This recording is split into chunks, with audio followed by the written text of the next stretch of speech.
열등감이라는 게 진짜 스스로의 정신 건강에 가장 큰 적이 되는 것 같아요. 안녕하세요. 러셀 라디오 DJ 이하은입니다. 안녕하세요. 러셀 라디오 DJ 민정호입니다. 사전에 중고등학생 친구들로부터 여러 고민을 받았는데요. 진로, 공부법, 슬럼프, 인간관계 등 다양한 고민들을 보내주셨어요. 그중 러디오 1편의 주제는 바로 마음가짐입니다. 그럼 바로 시작하겠습니다. 첫 번째 고민은 닉네임 김땡땡땡님의 고민입니다. 고1 때까지는 약간 주춤할 때는 있었으나 전반적으로 2점 초라는 괜찮은 내신을 유지하고 있었습니다. 그런데 2학기 말쯤에 우울증이 심하게 왔고 지금 고2도 끝나가는데 아직도 극복을 못하고 있어요. 제일 자신 있어 했고 기복이 적었던 수학은 전 과목에서 가장 점수가 낮고 자신 없어진 과목이 됐습니다. 이런저런 상황으로 인해 정시로 갈 수밖에 없어졌는데 공부를 어떻게 해야 할지도 모르겠고 전에는 잘 풀리던 문제가 아예 감도 안 잡히니 공부에 두려움이 생겼습니다. 우울함이 극에 달해서 아무것도 하고 싶지 않고 답답하기만 합니다. 이럴 때 어떻게 해야 할까요? 혹시 하은님은 슬럼프가 어떤 거라고 생각하시는 정의 같은 게 있나요? 아무리 해도 이 성적을 넘지 못할 것 같고 그런 계속 무력함이 계속 찾아질 때가 슬럼프인 것 같은데요. 일단 슬럼프는 슬럼프라는 것을 자기가 자각한 순간 슬럼프가 아니게 된다라는 전 마인드를 갖고 있었던 것 같아요. 되게 좋은 방법인 것 같아요. 슬럼프라는 거를 내가 자각할 때부터 그건 슬럼프가 아니게 된다. 공부라는 게 아무래도 저희가 달리기의 비유를 많이 하잖아요. 그 사람들이 가장 많이 착각을 하는 게 가속도가 붙지 않는다고 해서 그게 슬럼프라고 착각을 많이 하는 것 같아요. 그런데 저는 그렇게 생각을 하지는 않거든요. 제가 점점 더 빨라지지는 않더라도 그냥 같은 속도로라도 내가 가던 길을 쭉쭉 가고 있다면 그거는 저는 슬럼프가 아니라고 생각을 해요. 저는 슬럼프는 이제 뒷걸음질을 치기 시작할 때 그때부터 슬럼프라고 생각을 해요. 저 같은 경우에는 그럴 때는 오히려 그냥 관성에 더 의지하고 그냥 하던 대로만 하려고 하는 게 더 중요하다고 생각을 해요. 김땡땡땡님 같은 경우에는 고3에 들어가기 전에 정시 공부를 하신다면 그 루틴하게 따라갈 수 있는 그런 되게 소분화되어 있는 공부법들이 많단 말이에요. 그래서 그냥 그거 아무거나 정해서 그거를 매일매일 한다면 본인 스스로도 모르게 슬럼프를 벗어나 있을 수도 있겠다라는 생각이 들었어요. 하은님은 혹시 자각한 후에는 어떻게 대응해야 된다고 생각을 하시나요? 내가 이 긴 여정 속에서 지금 어느 정도에 와 있는지를 정확히 파악하는 게 또 중요한 것 같아요. 좌절에 빠져 있더라도 여기 큰 단계에서 보면은 아직 이게 지나가는 과정에 불과하거든요. 그래서 내가 지금 이 과정만을 너무 막 크게 확대해서 막 보고 있는 게 아닌가, 그런 거에 대한 자각을 한 다음에 플랜을 차분하게 짜 나가는 게 중요한 것 같아요. 자기가 현재 위치를 자각을 한다면 저도 그게 되게 슬럼프 해소에 도움이 많이 될 것 같네요. 약간 고3 때 누가 옆에서 이런 말 해줄 수 있었으면 되게 좋았을 것 같아요. 먼저 첫 번째 처방전은 이건 약간 패러디인데요. 혹시 신과 함께 영화 보셨나요? 네, 봤죠. 그 저승에 간 변호사가 변호를 해야 되는 그 소방관한테 이런 말을 했었어요. 누구누구 씨, 당신 아직 죄인 아닙니다. 고개 드세요 라는 말을 했었는데요. 저는 그것처럼 학생, 당신 아직 슬럼프 아닙니다. 고개 드세요 라는 말을 해주고 싶어요. 그래서 여러분이 앞으로 갈 수 있는 추진력만 가지고 있다면 그거는 빠르지 않아도 오케이라고 생각을 해요. 빨리 가지 않아도 괜찮아요, 여러분. 그냥 앞으로만 가면 오케이입니다. 이것도 지나가는 과정이 일부일 수 있어요. 잠시 멈춰서 내가 너무 지금의 골몰에 있는 건 아닌지 한번 생각해보기. 네, 이거를 적어봤습니다. 그리고 이 슬럼프를 겪으면서 아마 내가 진짜 이거를 해도 되는 걸까? 이런 질문을 계속 끊임없이 스스로에게 하고 계실 텐데 자기 자신에 대한 믿음을, 그냥 무조건적인 믿음을 갖는 게 중요하다고 생각을 합니다. 근자감이 가장 강한 믿음이거든요. 그쵸? 네. 닉네임 안땡땡님의 고민입니다. 현재 고2인데 저보다 잘하는 친구를 볼 때는 너무 불안해요.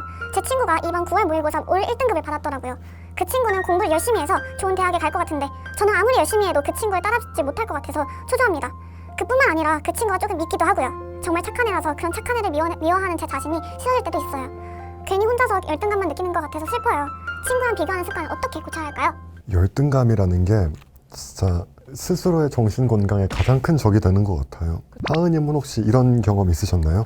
많죠. 그 친구가 이렇게 선생님한테 가가지고 질문 하나만 해도 스트레스가 너무 받더라고요. 그러니까요. 그 친구는 사실 저한테 뭐 압박을 주거나 뭔가 견제를 하거나 그런 의미가 진짜 1도 없이 그쵸. 그냥 순수하게 이제 선생님한테 선생님 수업 시간에 대해서 제가 질문하고 싶은 게 하나 있습니다 할 뿐인데, 근데 그거를 보면 이상하게 저는 약간 속이 뒤집어지는 거예요. 그쵸. 그래서 제가 생각한 답은 그냥 걔를 피하세요. 공부하는 장소를 아예 그냥 독서실, 다른 독서실 간다든가 해서 바꿨는데요. 근데 피할 수 없는 경우도 있잖아요. 예전에 그런 걸 들은 적이 있어요. 감정들의 이름을 붙여주고 그 감정들을 이렇게 막 불러주면은 좀 컨트롤이 쉽다 뭐 그런 말을 들었어가지고 짜증이 나잖아요. 그 애를 보면. 그러면 짜증남이라는 감정에다 이름을 붙여줬는데 차중남. 차중남 씨 들어가. 아직 나올 때 아니야. 아니야 들어가. 어이없어서 피식하고 웃게 되잖아요. 그래서 그렇게 약간 다스렸던 것 같아요. 차중남 씨 잘 들어가셨나요? 네. 잘 들어가셨다면 네, 다행입니다.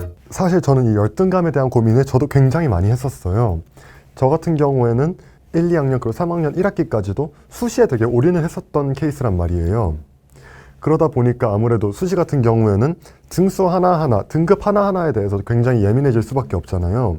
고등학교 3년 거의 내내 느끼다가 내가 정시로 가야겠다라고 결정한 순간 그 친구들이 신경을 안 쓰게 되더라고요. 사실 그렇다고 해서 열등감이 완전히 해소가 되는 건 아니지만 그럼에도 불구하고 내가 저 친구를 넘어와서 해야 된다는 부담감만 없어도 여러분의 학습에 굉장히 큰 짐을 하나 더는 게 아닐까라고 저는 생각을 하거든요. 먼저 여러분한테 해주고 싶은 말은 그 다른 사람의 존재가 사실 여러분의 가치를 깎아내리지는 않거든요.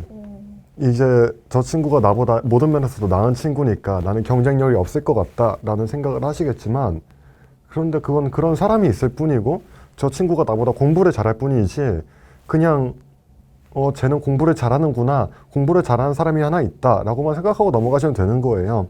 내가 잘하는 거에서 의미를 찾고 내가 잘하기 때문에 나라는 사람이 가치를 가진다라는 생각을 좀 버리신다면 아마 되게 마음이 편해지실 것 같아요. 닉네임 현땡님의 고민입니다. 시험 기간이 다가오면 걱정 때문에 공부하기가 너무 힘들어요. 마음 편하게 공부할 수 있는 방법이 없나요? 그리고 닉네임 강땡님의 고민입니다. 수능이 40일 뒤로 성큼 다가오면서 할 일은 많은데 시간은 부족하고 불안하고 초조하네요. 재수해야 하나라는 생각까지 들고 있어요. 어떻게 하면 수능이 다가온 압박감을 이겨낼 수 있을까요? 이제 저희는 지금 녹화를 수능 일주일 전에 하고 있기 때문에 비록 고민 신청자분이 들을 때는 수능이 끝난 후겠지만 좋은 결과 있길 바랍니다. 저는 불안감을 극복하는 방법은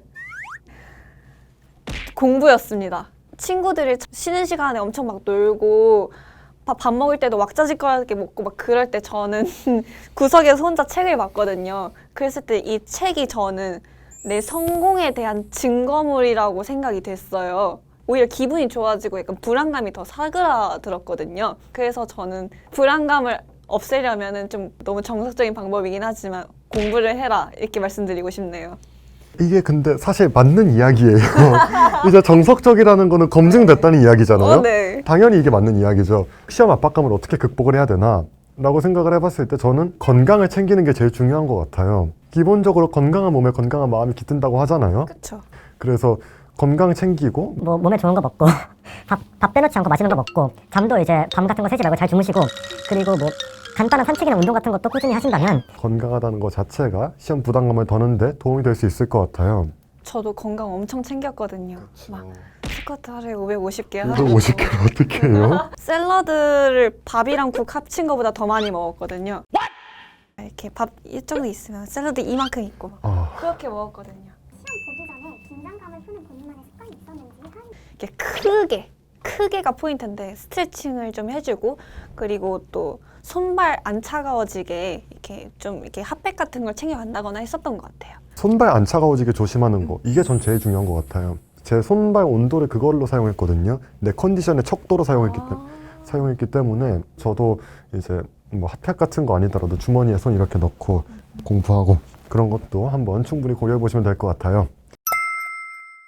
제일 먼저 드리고 싶은 말은 건강한 몸에 건강한 마음이 깃든다. 아프면 여러분 아무것도 안 돼요. 제가 몸이 건강하면 지금 무너지지 않으면 언제든 다시 올라올 수 있지만 몸이 아프면 지금 무너지지 않더라도 언제 무너질지 모르는 상태가 된단 말이에요. 항상 몸부터 챙기시는 게 최고입니다. 두 번째는 손이 따뜻하면 마음도 따뜻해지더라고요. 저는 저 같은 경우는 손이 얼면 이제 글씨도 막 망가지고 글씨가 망가지면 또 약간 내면의 평화가 깨지고 그렇죠. 그런단 말이에요. 그러니까 항상 여러분의 마음의 평화에 영향을 줄 수 있는 것은 언제나 최선의 상태로 설정을 해두시는 게 최고입니다. 저는 이제 손에 한술 더 떠서 발도 따숩게 손발 따숩게 하시고요. 저는 이것도 중요한 것 같아요. 이렇게 연구 결과를 어디서 읽은 적이 있어요. 이렇게 자신감 있는 포즈를 할수록 뭔가 자신감 있는 사람처럼 행동하게 된다는 연구를 읽었었어요. 그래서 네, 슈퍼우먼 포즈를 한번 시도해 보시라고 말씀을 드리고 싶습니다. 혹시 슈퍼맨 포즈 한 번 더 시연 가능하신가요? 러디오 1편에서는 마음가짐에 대해서 이야기해봤습니다. 2편에서는 또 다른 고민들로 만나요. 안녕. 그래서 저는 윤하 2017년에 나왔던 답을 찾지 못한 날이라는 노래 추천합니다. 사건의 지평선도 역주행하던데 그쵸. 역주행 하나 더 가면 안 될까요?